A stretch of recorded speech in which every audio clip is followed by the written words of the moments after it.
The fantastic four first steps కొత్త Hollywood cinema నిన్న శుక్రవారం జూలై 25న రిలీజ్ అయింది థియేటర్స్లో ప్రపంచవ్యాప్తంగా. అంటే మార్వెల్ సూపర్ హీరో సినిమాలు ఫాలో అయ్యే వాళ్ళకి ఈ ఫెంటాస్టిక్ ఫోర్ గురించి తెలుసు. ఇప్పటి వరకు ఈ సినిమాతో కలిపి మొత్తం 5 సినిమాలు వచ్చాయి ఫెంటాస్టిక్ ఫోర్లో. 94లో ఒక సినిమా వచ్చింది కానీ రిలీజ్ కాలేదు. మొదటి సినిమా 2005లో వచ్చింది, తర్వాత 2007లో సిల్వర్ సర్ఫర్ వచ్చింది, ఆ తర్వాత 2015లో ఒకటి వచ్చింది రీబూట్ వర్షను, ఆ తర్వాత 2022లో మళ్ళీ ఇప్పుడు. కానీ ఈ ఫెంటాస్టిక్ ఫోర్కి దురదృష్టం ఏంటంటే మిగతా మార్వెల్ సూపర్ హీరో సినిమాలలాగా ఏది కూడా పెద్ద హిట్ అవ్వలేదు కమర్షియల్గా. సో ఈ సినిమా మాత్రం ఎలా ఉంది అని చూస్తే, అంటే ఈ సినిమా వచ్చేసి మల్టీవర్స్ యూనివర్స్లో వచ్చింది. మార్వెల్ వాళ్ళ మల్టీవర్స్ యూనివర్స్లో ఇది 37వ సినిమా ఇది. ఇక సినిమా నాకు తెలుసు ఫెంటాస్టిక్ ఫోర్ల వాళ్ళు ఈ నలుగురు సూపర్ హీరోలకు ఆ శక్తులు ఎలా వచ్చాయని ఇంతకుముందు సినిమాలో చూసాం మనము. బట్ ఈ సినిమా స్టార్టింగ్లో మనకు మొదటి 10 నిమిషాల్లో ఒక డాక్యుమెంటరీ లాగా చూపిస్తారనమాట. కొత్త వాళ్ళందరూ అంటే క్యారెక్టర్స్ అవే, హీరోలు వేరే, 3 హీరోలు, ఒక హీరోయిన్, నలుగురు కలిపి ఫెంటాస్టిక్ ఫోర్. అందులో ఒకరికి చేతులు బాడీ సాగుతుంటుంది, ఒకరు నిప్పులాగా ఉంటారు, ఇంకొకరికి మన హల్క్ మాదిరి బాడీ ఉంటుంది, ఇంకొకరు అమ్మాయి అదృశ్యం అవుతుంటుంది, సూపర్ పవర్స్ ఉంటాయి అన్నమాట. వాళ్ళకి ఎలా వచ్చాయి స్పేస్కి వెళ్ళినప్పుడు అనేది చూపించారు డాక్యుమెంటరీ లాగా. అంటే ఇది 1960లో జరిగినట్టు చూపిస్తారు ఈ కథ. అది కూడా మన భూమి మీద కాదు, మనలాంటి భూమినే. అంటే వీళ్ళ మల్టీవర్స్లో ఏముంటే మన భూమి ఉంది, మనలాంటికి ప్యారల్గా ఇంకో భూమి ఉంటుంది. అంటే మనము ఇక్కడ ఉంటాము, మనలాంటి వాళ్ళు అక్కడ ఉంటారు. ఇది అంటే ఈ మల్టీవర్స్ కాన్సెప్ట్ ఫాలో అయ్యే వాళ్ళకి తెలుస్తుంది ఇది ప్యారలల్ లైఫ్స్ అనేసి. సో 60లో జరిగినట్టు చూపిస్తారు. సింపుల్గా మొదటి 10 నిమిషాలు ఎస్టాబ్లిష్ అయ్యాక మరో 10 నిమిషాలు వీళ్ళు వాళ్ళకున్న పవర్స్తో అప్పుడు 60లో జరిగిన ప్రపంచ దేశాలన్నింటిలో ఉన్న ప్రాబ్లమ్స్ని ఎలా సాల్వ్ చేస్తున్నారని ఒక 20 నిమిషాలు ఇదే చూపించారు. అండ్ దానికి తోడు ఈ నలుగురు ఒకే ఫ్యామిలీ, అంటే భార్య, భర్త, బామ్మర్ది, ఇంకొక ఫ్రెండ్, నలుగురు అనమాట. సో ఇప్పుడు మనకు కొత్తగా ఏముందంటే ఈసారి భార్య భర్తల్లో ఒకరు ప్రెగ్నెంట్, అంటే అమ్మాయి ప్రెగ్నెంట్గా చూపిస్తారు. అంతవరకు బాగుంది, క్లియర్గా అర్థమైంది సినిమా. నేను తెలుగులో చూశాను కాబట్టి నాకు బాగా అర్థమైంది ప్రతి డైలాగ్ కూడా. ఆ తర్వాత మెయిన్ ఈ ట్రైలర్ వచ్చినప్పుడు మనకు కొత్తగా ఏముందంటే గెలాక్టిక్స్ అనే విలన్ ఈసారి చూపించారు. అది కొత్తగా అనిపించింది. సో ఈ సినిమా 20 నిమిషాల తర్వాత గెలాక్టస్ తరపు నుంచి ఒక సిల్వర్ లేడీ అపియరెన్స్, ఇవన్నీ ట్రైలర్లో ఉన్నాయి ఇవన్నీ. సో వాళ్ళ వల్ల మన ఆ భూమికి ప్రమాదం.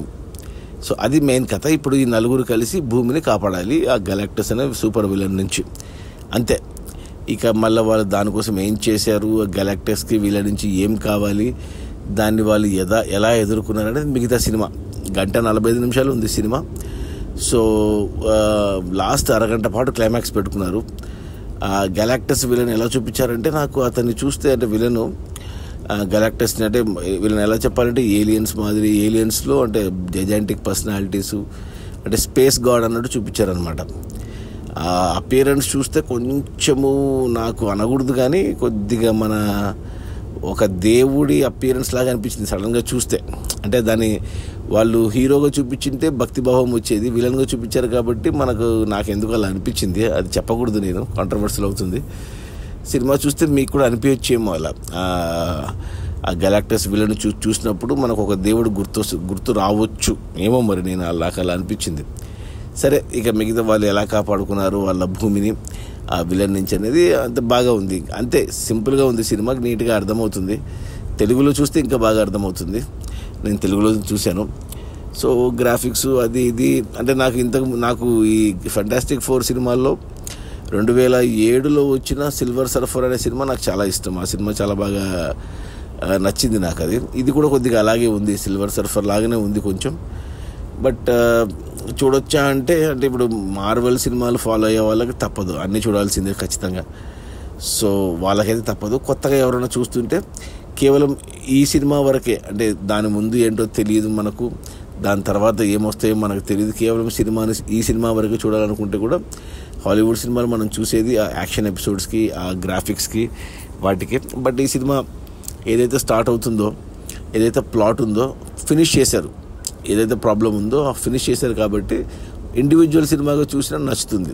Because of the graphics and execution. కొత్త డైరెక్టర్ కొత్త కాదు, అంటే ఈ మార్వెల్ వాళ్ళ కొత్త, కానీ అతను ఇంతకుముందు అదేంటి cinema, game of Thrones cinema director అతను. బాగా తీశాడు. ఎక్కువ కొద్దిగా ఎమోషన్ సైడ్, స్టోరీ సైడ్ వెళ్ళింది. యాక్షన్స్ కూడా బాగానే ఉన్నాయి. నచ్చింది నాకైతే. ఓకే, పర్లేదు అనిపించింది సినిమా. చూడొచ్చా అంటే థియేటర్లో చూడొచ్చు ఖచ్చితంగా. ఫ్యామిలీతో కలిపి చూడొచ్చు హ్యాపీగా, ఎటువంటి ప్రాబ్లం ఏం లేదు. సో కుదిరితే చూడండి ఈ ఈ ఫెంటాస్టిక్ 4 ఫస్ట్ స్టెప్స్. ఎందుకంటే ఫ్యూచర్లో ఇంకా ఈ క్యారెక్టర్లు మార్వెల్ మల్టీవర్స్ సినిమాలు వస్తూనే ఉంటాయి ఇవన్నీ. సో కుదిరితే చూడండి. చూడకపోయినా పెద్ద నష్టమేం లేదు. సో నా రేటింగ్ వచ్చి 3/5 గుడ్ అని చెప్తాను. బాగుంది, నచ్చింది. అంటే ఈ ఇండివిజువల్గా సినిమా చూసుకుంటే నచ్చింది నాకు. సో అది ఈ fantastic 4 the first steps. Telugu, Tamil, Hindi, English భాషల్లో ఉంది ఇండియాలో. సో మీకు ఇంగ్లీష్ అర్థమైతే ఇంగ్లీష్లో చూసేయండి, ఐమాక్స్లో చూడండి పెద్ద స్క్రీన్లో. ఇంగ్లీష్ అర్థం అవ్వదు అంతగా అనుకుంటే తెలుగులో చూడండి. నేను తెలుగులో చూశాను, నాకు కథ అర్థమైంది. సో అక్కడ జరుగుతుంది ఏంటో మనకు తెలిస్తే బాగా నచ్చుతుంది. సో అది వర్కౌట్ అయింది ఈ సినిమాకు. Okay, bye.